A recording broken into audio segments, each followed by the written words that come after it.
Thanks for coming now. Our first guest on Chatterbox, where we're going to talk about all things self-storage. I think the first episode we want to talk about is Box Plus, our new service to help people like yourself get into it, get started, and get people in containers. No problem. It's a pleasure to be here.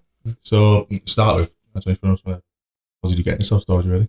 Yeah, self-storage come about because we've always been in the property business, and we're all about customer service and providing a service to local people. And with the way the market was, the developments and properties they weren't really working out at the time with the site that we acquired. So we've decided to go into the storage business, which is a little bit of a diversification than what we were doing. But we have always historically been getting asked for things like removals and storage and things when we have people moving in and out of properties anyway.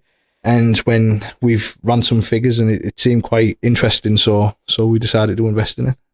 What were you going to do with that site before you had to do self-storage? Build houses. So when we bought the site, it had planning permission for 28 houses to be built. But there's a lot of development going on around there, and there has been some developments where they've gone bust since COVID. But after COVID, the cost of materials and labour went through the roof, which made it uneconomical to continue on with that. Yeah. So we toyed with a few different ideas, but then the self-storage seemed to be a good area to go into. Yeah, it's an unbelievable site. I know the area, so you can just tell straight away if you've got that area where it's like on a main road, so much passing traffic, it's near already some housing estates that are there and stuff, new builds these days. I think a lot of garages do this, so people need storage, so if you can get the right location, why would you not do it? I think because normally people wouldn't look or be drawn to sites like that for this type of business. It would always be like a development or some sort of industrial unit or something like that. Yeah. But location is a big key. But when you compare it to most of the other sites that are out there for self-storage, they're generally like in waste dump grounds or industrial estates, and they're not really that inviting, especially to the domestic market. But the land is probably worth more than what you would initially think if you ran figures on it to do a self-storage business. But we're giving it a try, and hopefully it's gonna take off and make some good money. Yeah. What were your thoughts of self-storage before you sort of got into it and stuff? You know about the industry or looked at it before? Or I didn't think there was demand there as much as what it is, but it makes sense. So when you look at new properties now, every square inch is accounted for. There isn't any storage. What we found is people extend into the garages. Yeah. They go up into the lofts. Yeah. So then they haven't actually got any storage, and a lot of people are hoarders, so they have a lot of stuff. Yeah. And families are starting to stay on more, like people who've left and go to uni and then would normally get their own place, of coming back to parents' houses, and various scenarios that people haven't got the space. Yeah. So with the houses being smaller anyway, and then no storage, and then the building through into these other areas where they would have a storage, then they need the additional storage. So I was surprised at how big the market is for it, to be honest. Yeah, we were part of the SSA, and they were saying this year it's very close to £1 billion now. Growing every year. They're always building houses, so everyone's going to need it at some point. So you've got the site. You need to do something with it. What about self-storage? How did we come into? Ian had a friendship with Jonathan, and Jonathan must have sold him the idea that there's money to be made in containers, and you need to get yourself in there, you're missing out. So me and Ian have got a father and son relationship where he goes out and gets himself into trouble, and then I've got to sort the trouble out.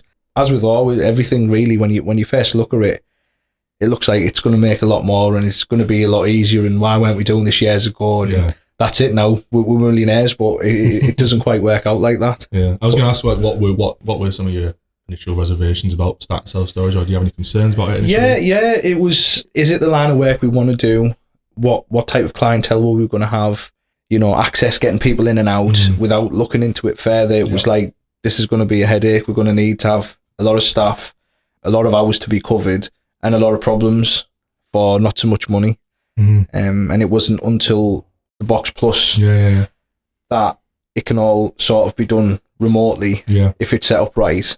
And that's what a lot of people have that reservation. It's like, how am I going to take the money? How am I going to manage it and stuff? But there is stuff out there. That was the biggest draw for me, that we could actually potentially run the business without even being there. Everything you just develop as you're working on it. ironing out the problems that you encounter and just tweaking it to make it right for you. Yeah. Everyone's will be different. Every scenario will be different because every site will be different. Yeah. Your site's quite a simple site, but I'm guessing you came to us and we helped you with the layout of it and stuff, or did you have initially want us to start down that first road on the roadside? Well, our scenario is a bit unique because we've already had the site, so it wasn't like a normal customer for you guys would be, they want to go into the self-storage business, let's find a site because we want to put some containers on and rent them out. We already had the site. We had a layout plan, but they weren't containers, they were properties. Right. So what we had to do was work out what we could get on there and what the best way would be in order to get the maximum return.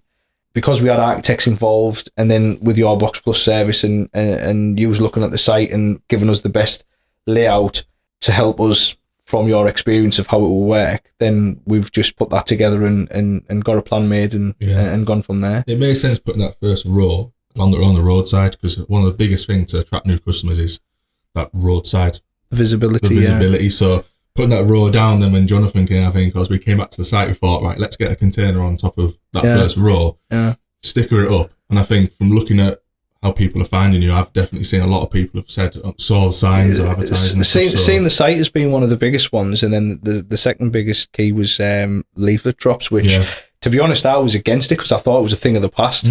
Presume that social media and online marketing would be the biggest return, but I've found personally it's been site visibility and leaflets to quite a wide area we've actually hit.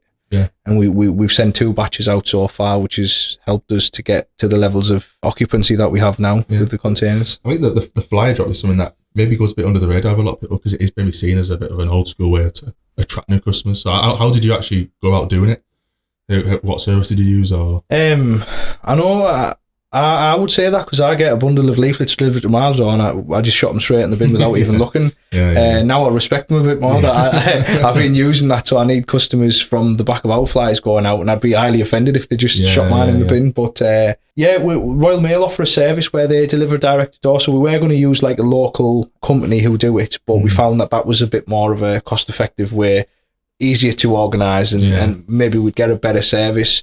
So we've gone through them, and it wasn't as expensive as what you first imagine. And we've just got our own flyers designed and then printed and then distributed to via the Royal Mail. It's such a local service. Like typically, people don't really want to go more than 10 minutes away from the home, really, to go to the self-store site. Again, it goes back to that location, really, isn't it? And having the right spot, being visible, you can attract customers easy. So you got set up. You kind of got boxes on the ground. Website set up, everything's running. Like what were some of the initial challenges right at the start? Security was a big thing that we were looking at from the offset. So we had to adapt our gates and boundary, but we wanted to do it right, which took a fair bit of investment. But we went for an electric automated security gate. We were looking at various access methods, so whether we give people tags or remotes or PIN, but through Box Plus, we were put onto Bearbox, which they offer a PIN entry system, which is interlinked with the software that manages the bookings for us through our website. And then security cameras. So our site's a really large site, it's 3.6 acres. We've had to put a lot of new ducting in and new cameras, new posts, just to get it all so that every square inch of the site is covered, so that the security's there and we can tick the box to say that we do offer a good high secure site.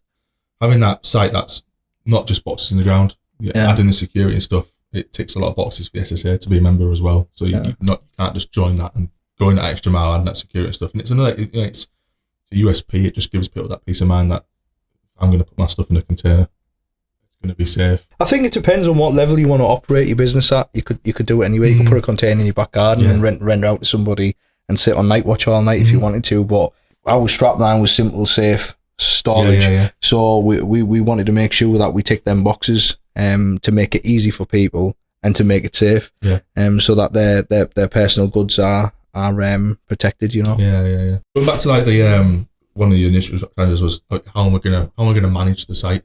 We've partnered with Stora, who are part of Box Plus. Stora for me is the best bit of software you can get if you're looking at getting self-storage. You know, like having something that is your website and also the thing that manages your site, so people can sign up for your site, they can take payment and stuff. It's having that all-in-one bit of kit that you don't need to go to multiple places. It's almost like Amazon these days. You go there, I can buy something and get it delivered. I can manage everything through one place. I mean, that's what Store is. It's like almost like Amazon for self-storage. And so how have you found that? So it's like a CMS system, isn't it? It just basically allows customers to book and you to manage and run your business as seamlessly as possible. And ticking the box of being, you could be anywhere in the world. You just need an iPad internet connection or even off your phone, and you can run it. We found it a godsend, really, because it just does make it really easy. If we were having to work our own way or maybe run it off spreadsheets or something like that, I think it would be a bit of a nightmare. There'll probably be other software out there that you could use, but this is bespoke for the storage industry, and it works perfect. And going in the back of your website and having a little play around and stuff, you can definitely see like a good thing as well. They're bringing new things out all the time to it. They're always improving it, which is really good. Simple just to go in there and see the back end of the website that relates to the front end and just make changes here and there and stuff, and just update prices or add new discounts or anything. Anyone can go in and do it. Well, definitely to start off, it's perfect, but they give you a base template and options, and then you can take it to wherever you want it to. You know, you can always work on it and add to it and change it and put stuff on that you feel like is more appropriate for your market or your area or whatever you're trying to push and promote. So it definitely is a good tool. Essential, really. I wouldn't recommend anyone starting a storage business without it, to be honest. It's just it is a one-stop shop, isn't it, for running your storage business and accessing and renting a storage container from a customer point of view. Yeah, definitely. And then it just grows with you. But if I was going to do it, 100% be looking at something like that. Yeah, well, when you work the returns out, if you compare it to the property business that we're in, the returns are better than property. So it's a no-brainer, really, if you can accommodate it and you've got the facilities and the cash or the manpower to be able to do it.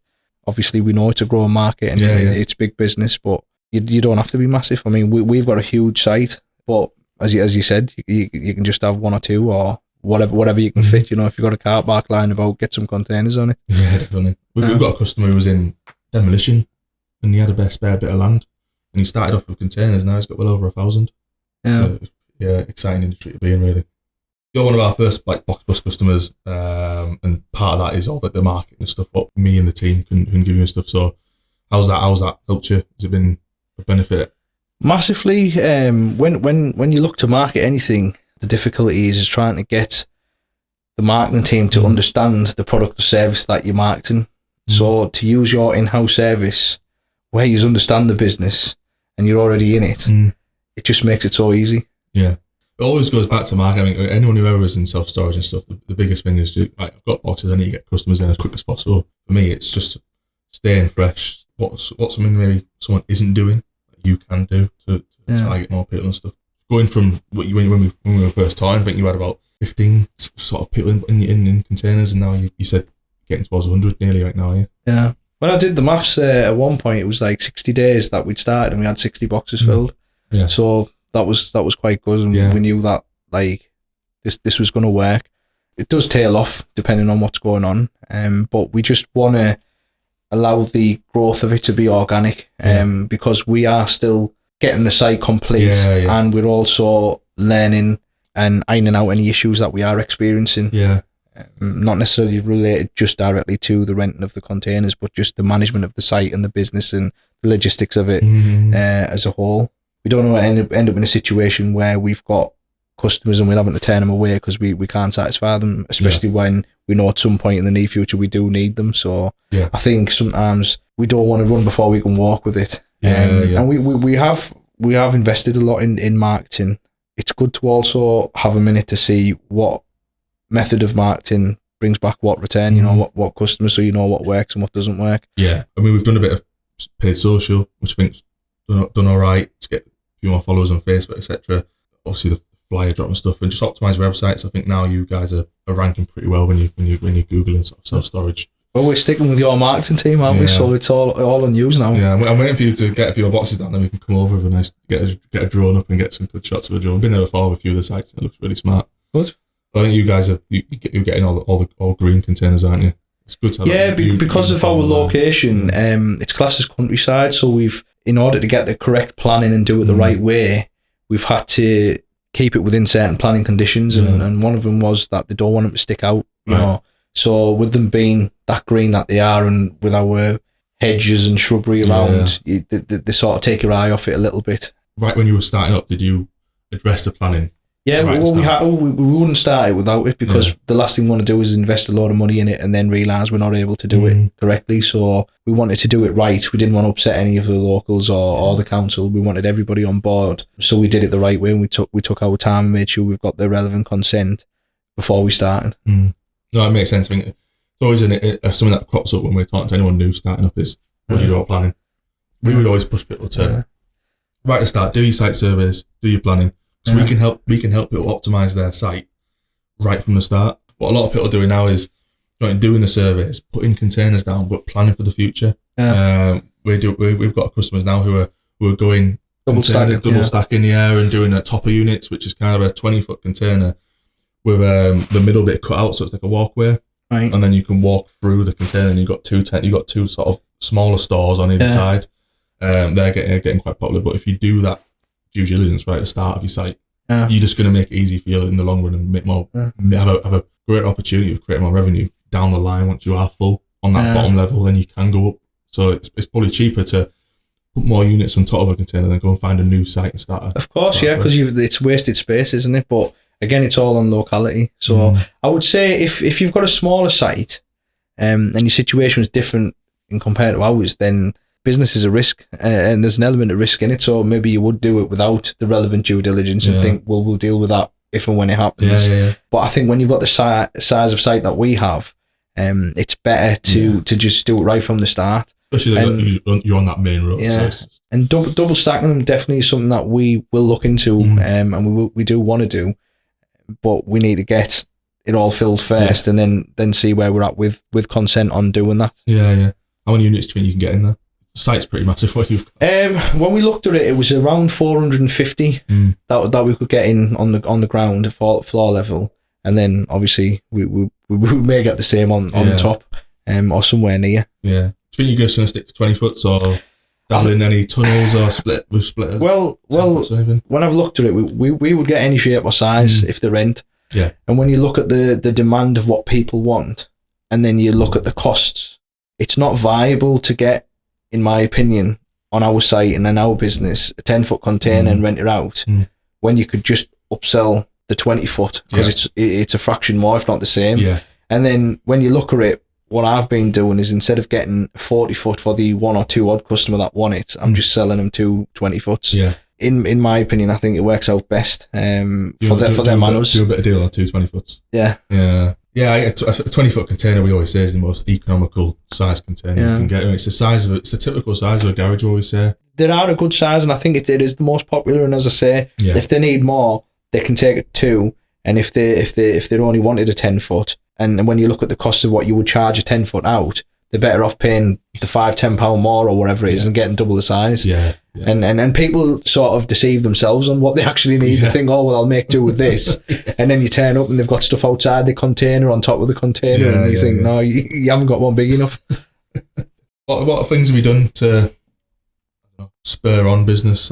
Any initiatives or anything you've thought, that was a good idea, we do more of that? Yeah, so first of all, we reduced the price straight away when we looked at it properly, realising that we're not going to rent them out at that rate, and especially entice people in to initially come to us. So we've got a competitive rate of what we rent them out at. And then we've done the 50% off your first month's promotion, which is help people. And then once they move, then you're hoping and you think in their best interest as well that they just stay. But what we've done in the meantime, because we've come across a lot of people, the problem is we've got a container, we need to store stuff, but we haven't got a man with a van or any removal facility. And the first question is how do we move in? So what we've done as an incentive for our customers is we've offered a free moving service, subject to a minimum term of how long they they hire the container for, and we'll basically go to wherever their stuff is that they want storing, pick it up, and then bring it back to our yard and put it in the container for them, free of charge. Yeah. Again, it's just all about customer service, isn't it? Yeah. It's providing a service to help people out, and if they're happy with it, then they're more than likely to recommend you or stay with you. So it works hand in hand. What type of people have you seen sort of move into your containers? Is it more the home mover or businesses or?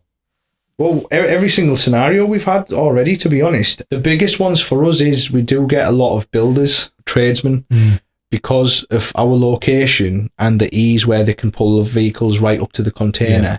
And to be honest, we like that type of customer, so we're happy to promote and help them get in. So we've got like plumbers, joiners, electricians, people like that, just to give them more room and help them get organised with their businesses. And we've had all positive feedback from that. You know, they just think this is something we needed to do a long time ago.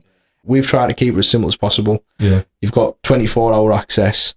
It's automated, so you don't need anybody there, and you can drive right up to your container. Yeah. It's the small business, it's the trade people who want to drive up and pick up some stock or pick up some tools for the day, and then not leave it in the vans overnight anymore, but they want to leave it in a container. It's a bit more secure, but they can drive up to it without going inside and downstairs and stuff. So I think container storage is massively on the rise. I can't see it slowing down because it's just so convenient. I think this working from home after COVID has changed it as well, because people have needed like home office space or workspace, so then that's taken up an extra room, which may have been room for storage. So that's then boosted the industry as well, because then people have like, we need somewhere to put our stuff. Yeah, you know? Converted rooms into offices where they were storing stuff. They need to put somewhere. People don't like to throw things away, do they? No. Well, I was going to go on to that. So I've read somewhere that we're hoarding now more than ever, and people are just so attached to stuff and belongings and things, and they've got them and they don't want to get rid, so they're happy to take on a monthly subscription just to keep them there. Yeah, definitely. What are your future plans for iBOXED? Make a load of money. Is a plan to just maximise that one site then? Locations, we're not just looking to make a lot of money. What we want to do is make sure that we tick that box of providing a good service. We believe if there's no passion, there's no point. So unless we're going to do it with the best intentions to deliver that service or product, then our heart wouldn't be in it, and we wouldn't want to. So we're still working on it because we want it to be right for our customers. Yeah. So the objective initially is to get that site up and running, let it build up the momentum that it needs, and then move on to other sites to continue providing that service, because we believe within that industry we will offer a good service. You know, you're in kind of like you've gone into it from the right way, because I'm guessing you've got a lot of contacts in the area, right? You've got where what land's available, what's coming up with stuff. Yeah. So you're in kind of a dream scenario, really. Yeah. Well, we had that site already before we had storage on the cards at all, and then we've got other sites which we've actually prepared and lined up to move on to next, but we've had to slow it down.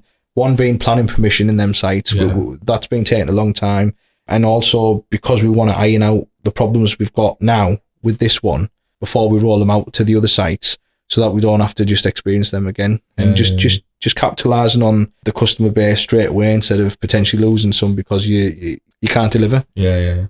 Just circling back to the planning thing, what have you found to be those sticky points of planning with self-storage? Or what's not a sticky point with the planning? In reality, a lot of ours is industrial use already, and I would probably say we would get away with it, especially if we were just single stacking without planning or the change of use. But we've decided to do it correctly because we don't want any mishaps or anything to backfire on us. So we've put it in, and once you put an application in, these guys want to cross every T and dot every I, don't they? So we've just got to facilitate whatever conditions that they may have to make sure that they're happy with it and they give us the consent so we can crack on and get trading. So you've been in the self-storage industry 5-6 months now. What would you say are some of your top tips for people what you were like sort of 5-6 months ago, just starting out? Just some of your top insights in the self-storage so far. So the first thing I tell anyone who's got the idea of doing storage is to bring their location to us and let us take it. And we'll give them a commission for doing so. I would say work on your figures and just start. I can't see an area where there wouldn't be a market for it.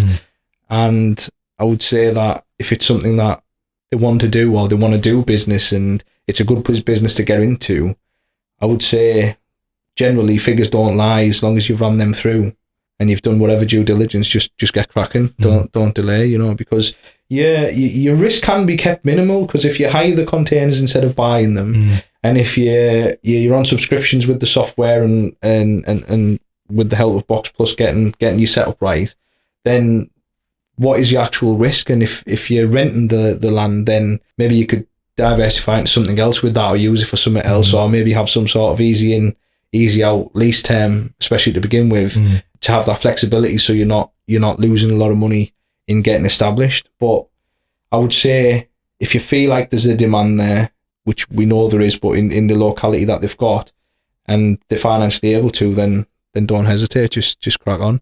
You're renting off us, and then you're renting to the customer. Do you think that'll change over time once you're a bit more established? You'll end up in terms of buying, purchasing, then you we want to buy, and we're ready to buy, and we're just waiting for that golden handshake off Jonathan to get him at the price that we want him at. We just want to do a good business. We want to stick with Cleveland, and we're happy with the service, and we want to carry on that relationship. But renting first has allowed us to find our feet with the business, to make sure that it is going to work, to keep our risks to a minimum. And now it's something that we're happy with.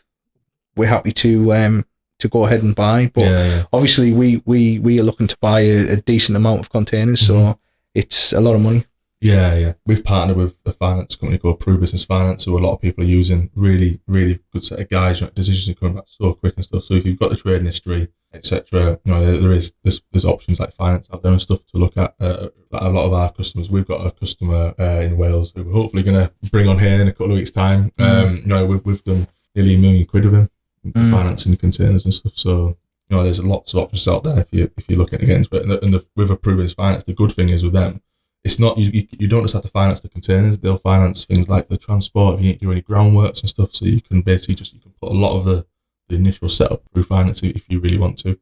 Well, as I said before, because when you look at the yields, they're much better than property, and with the way the house prices are at the moment, it makes sense for us to dump assets and invest that money into containers. So therefore we don't actually need any finance. We're just replacing stock that we've already got. Instead of a house, it's a container. But people may not have that option and maybe needing finance. And it's always better to get finance from somebody who knows the industry that you're in, who have knowledge and experience of the container business is going to be by far more valuable than anything else. Yeah, that's why that's the whole reason why we start Box Plus is we don't want to say we're not going to set up someone's site for them, but it's just unlocking everything that is out there available. Yeah. Like I say, we've covered store, we've covered bare box, and our finance stuff is in Box Plus. It's all that. Like, we don't just want to sell people containers. We want to. We want to help them grow, like we've done with you. We want to, the quicker we can help you grow, fill people up in your containers, the more containers you're going to come and get off us. Yeah, it's definitely a good service. It does make the whole business startup easy and simple. And the way I described it the other day was, it's like when you go and get a new car, you want your gap insurance thrown in, you want your servicing thrown in, you want your tyres protection thrown in these days, don't you? And that's what Box Plus is. It's like, it's not just the car, it's not just the container, it's all these other things thrown in to basically look after you and sure things are going to be a success. But again, for you, it's all about service as well, isn't it? So if you help people strengthen their business and set them off in the right way, that's only going to be good for your business and the relationship you have with that customer or client. So it's a win-win. Yeah, I think in today's world, it's all about service. People want a good service. It's not all about price, which has been the case in our industry, like selling chicken container and stuff. But we want to be more than that. I think that's what people want now from companies these days. Yeah, good business. That's all we want to do. Good business. Where did iBOXED come from? The name, by the way. I was meaning to ask this. Is it you? I like boxing, and I'm into boxing, and I've always envisaged it to be a brand. Yeah. And I want it to be a brand that can then be replicated throughout. So I think it's go big or go home, isn't it? Yeah. And if you do it right from the foundations, even if it doesn't quite work out, at least you've done it right. Do you know what I mean? So I thought if you set a brand up that catches, and you can diversify or play about with it as much as you want, and it can go with anywhere. So I just thought iBOXED, I mean, name me a better name than that in the storage industry. Do you know what I mean? No, like, I looked at a few, and I just think it's a really good name. I think you said something really good there. It's like you wanted to create a strong brand. I mean, a lot of people thought on that trap of just calling it self-storage, low location. As long as you optimize your website well, you don't have to be so obvious with your name. You can create that strong brand. And people buy brands. That's why people drive certain cars. Well, have you heard of the term start local, think global? Have you come across that? No. Well, I picked it up in school. Start local, think global. So obviously when you come up with a business idea or concept or whatever, you think, all right, this is my market and this is what I can do, or this is my opportunity. But then you naturally, by default, through entrepreneurship or whatever, you want to take over the world with it, don't you? You think, oh, well, where can we go with it? So when I looked at the concept, I thought, even if we decided we don't want to do this business for ourselves, if we get the model right, we could actually sell it as a franchise to other people to set up, which actually is what Box Plus is sort of doing, isn't it? But that was my initial vision without even knowing Box Plus existed. I thought, well, we could either find prime sites and do it ourselves under the same brand, which is not location stuck, so it's not like Teesside or Cleveland or whatever. Yeah. But then also we could sell that on, so we could say to somebody, well, we'll find you the site, we'll set it up, you can have it under our branding, and then you pay us, you know what I mean? Yeah. I think there's definitely an opportunity for that. We've even been asked that, and it's something that I've discussed with other people in the past as well, so I think there's definitely an opportunity there. So it makes total sense and doing a good job. We played about with it. I think one of the colours was green and it looked like the Xbox. Yeah. It looked like that, and it was like, oh, we can't do that because the X is the colour of the branded colour as well. So we were like, we can't do that because it's too similar. Yeah. So then we wanted something that would stand out, and we've used yellow on other businesses, and you guys are yellow, so we were like, right, okay, and then we settled on orange, and I think it works. It's good. You guys got that green 20-foot on sat on top of the road, and we put the big white and orange logo on the side. Definitely stands out when you're driving past. You know when we've made it, when that container comes off the top and an orange Lamborghini goes on the top with iBOXED on, then you know we're doing all right. Until then, we're not stopping. I love that. Yeah, I don't think I've got much more to ask you. I think we've covered everything there, from Box Plus to you guys and stuff. Thanks for sharing with us, really, and coming on. Our first ever guest and our first ever time doing it. I think it's been pretty good. No problem, anytime. Awesome. Thank you very much. Cheers. Chatterbox was brought to you by Cleveland Containers, the UK's leading supplier of new and used shipping containers and the largest supplier to the container self-storage market.